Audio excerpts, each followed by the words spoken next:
Hey, what's up? Yeah, I'm still here, still doing my thing. I've been having a good vacation this summer. I hope you guys have been having a good summer too, but I'm back at it and I've made another plane, so let me show you what it is. Alright, here it is. It's my somewhat scale version of the Eclipse 400. Now, for those of you who don't know, this is a prototype jet by the Eclipse jet aircraft company. I'm not sure if it's still called Eclipse, but this is a prototype they made. It was supposed to be a 4-place jet, lower operating costs, just had one jet on it. But I thought this thing looked really cool, and I thought this was the perfect opportunity to use this 70mm combo EDF that I found on hobbyparts.com. Now the manufacturer is Detrum, and this combo is only $55. It's an awesome value. It's got a 70mm EDF, 60 amp ESC, 4 9-gram servos, and of course it comes with a motor too inside the fan unit. Just an awesome value. Try just finding a decent quality EDF for about 50 bucks. This is not going to happen. So anyway, when I saw this, I thought, perfect opportunity to build a nice single EDF jet. So the 4 servos that come in this combo are pretty good. They're just about the same as your typical, Tower Pro 9-gram servo. They don't seem to be quite as robust. The servo arms are a little bit more flexible, and the gears inside don't seem quite as strong. But I haven't tested it out yet, so we'll have to put that to test later. It comes with a 60 amp ESC that they claim to not have a BEC if you look on the information on the website. Now, don't quote me on this, but the one that I got does have a BEC, and I've also read some reviews from some other people that got this combo, and they said theirs had a BEC as well. Now, as far as battery power for this jet, I did get one 1600 4-cell Sky LiPo, so that's in here right now, and I also got an 1800 milliamp hour blue LiPo, and we're going to try that in here as well. Now these are all 4-cell batteries. This is a 3000 kV motor, so 4 cells is about right. Now it's rated as having 1,200 grams of thrust. Now the plane, all up weight with a 1600 milliamp hour battery, weighs just under 800 grams, so that's a really good thrust to weight ratio. Now this is a really easy plane to construct, even though it's not just a profile plane. There's plenty of room inside. There's 2 flaps that open here, so you can stick your hand all the way in here or all the way down in here to get to all your electronics very easily. That's always something that I try and do in my planes. Now another cool feature that I'm really excited about this plane is it actually has airfoil wings, or about as best I could do with 2 pieces of foam. Now this whole plane only takes 3 sheets of Dollar Tree foam. Good luck trying to build it any cheaper out of Detrum or other kind of material. Most of this plane is constructed with the paper backing left on both sides of the foam. However, on the top sheet of the wings, I took the paper off the top and the bottom, and this is really cool. It enables this foam to flex really well. So first I laid down my bottom piece of the wing, then I laid down my wing spar all the way, that goes all the way from here all the way over to here. This is just a dowel rod. It's very cheap, but plenty strong. Then on top of that, I took that foam where I peeled both the front and back pieces of paper off and glued the front edge down, folded it over, bended it over the spar here, and glued the back edge down. And check it out. It actually makes a really nice airfoil. Now, trying to keep this plane as scale as I could, while simple at the same time, I did create a little bit of dihedral in the wings, and that was very easy to do. So once I first had the bottom sheet of my wings done, then I went ahead and put my spar on there, laid a big long strip of glue, and I was supporting the wing on either side like this. And as the glue dried, I pushed down on the wing, and that created this nice little bit of dihedral in the wings. And the other cool thing about that is because I never mount any landing gear on my planes, I just have a belly sliding. When this does come in for a landing, it's going to keep the wings from sliding on the ground and hitting stuff. So all I've done here is I've mounted my typical tongue depressors on the bottom, and this is what the plane slides on when it comes in for landing. So let's give this Eclipse 400 a toss up in the air and see how she flies. Alright, so cross your fingers. I'm a little bit concerned about the thrust angle on the motor. I tried to think about it and cant it up like that since it's so high compared to the center of mass of the jet. But holding it in my hands, giving a little throttle, it just seemed to want to nose down. So I don't know. We'll see how this maiden flight goes. Sure looks pretty nice, at least before it hits the ground. Alright everybody, cross your fingers. The MikeysRC Eclipse 400 jet.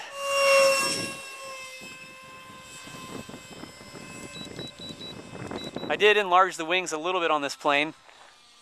Larger than the, completely scale based on the drawings I was looking at.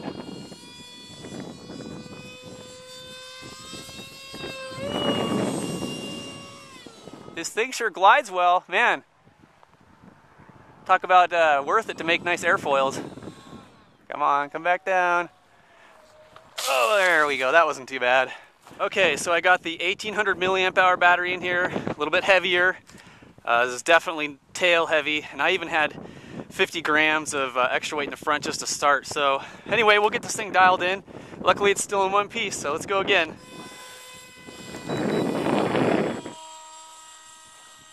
But man, it looks cool. I like this.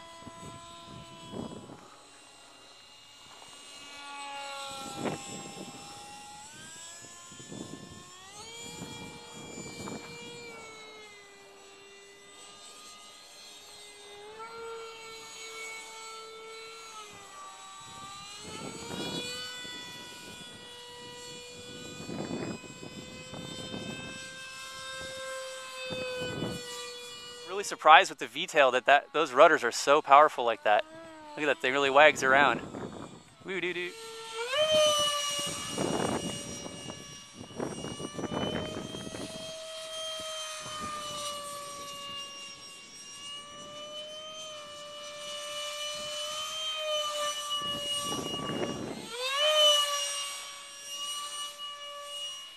Look at that vertical. Uh-oh. Oh man.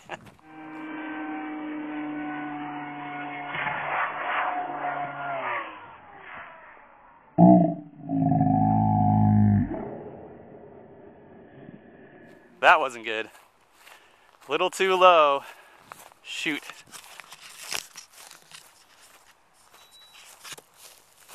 Okay, well this is the little skeg or something that you might call it below the tail, but boy, I think that handled that real well.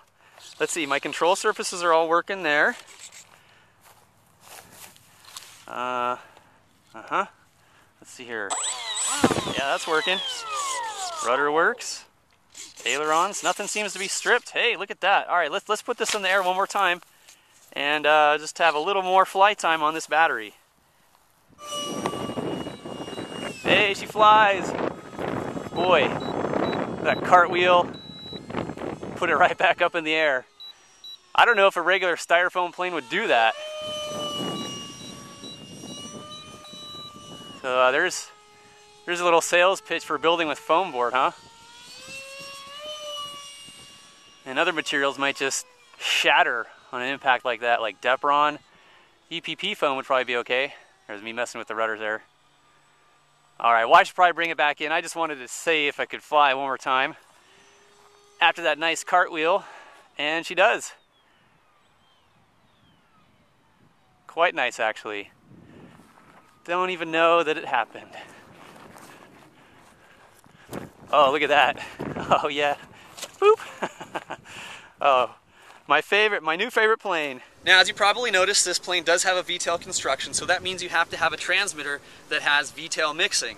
Now, I did this with my DX6i, and for those of you who have tried to do V-tail or Elevon mixing with your DX6i, you may have noticed that you don't get a lot of throw with the actual V-tail or Elevon mixing. So what I did is I used the two mixed functions, and I mixed the elevator and rudder channel to each other, and that way I have a lot more throw. So that's a little trick you might want to try.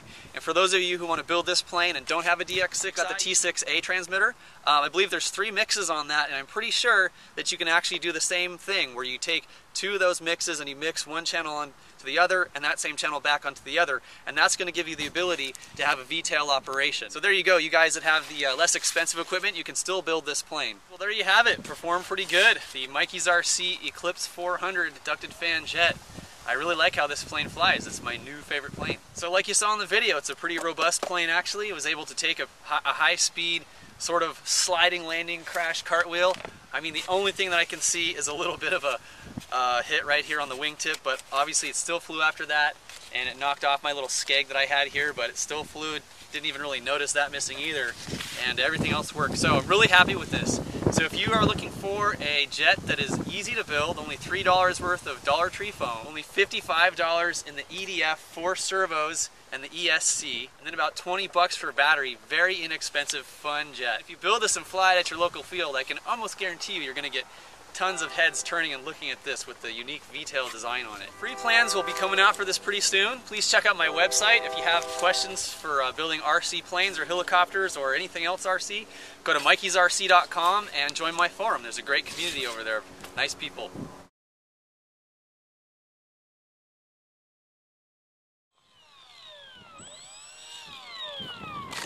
There we go. That was nice.